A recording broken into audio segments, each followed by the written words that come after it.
محمد الغالبي والتفاصيل نتابع.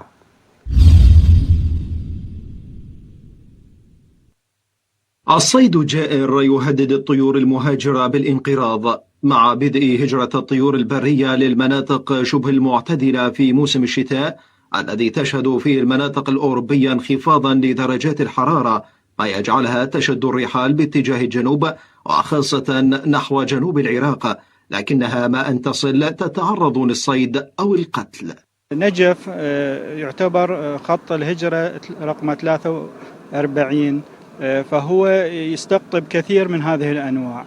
حقيقة إذا تغير مسار هذه الطيور بسبب الصيد الجائر، بسبب الأعمال اللي تحصل ضد هذه الطيور مثلا، راح أولا يقلل من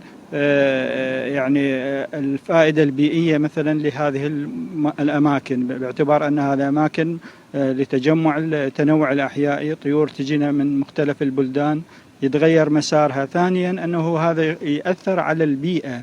مديرية بيئة النجف توعدت صائد الطيور المهاجرة بإجراءات قانونية صارمة في حال تهديد حياة هذه الطيور التي تكون أغلبها ذات أنواع نادرة. المادة 18 من القانون رقم 27 سنة 2009 يمنع منعا باتا صيد كافة أنواع الطيور المهاجرة والتي تتخذ من العراق كموئل لتكاثرها ونموها، وبالإضافة إلى أنه يمنع صيد الأنواع المهددة بالانقراض أو الطيور الغازية والمهددة، وهذا كفلها القانون، وتتخذ كافة الإجراءات القانونية بحق المخالفين.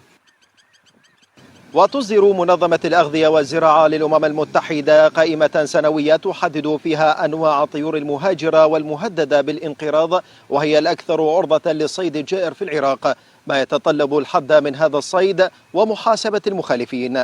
من النجف محمد الغالبي، وان نيوز.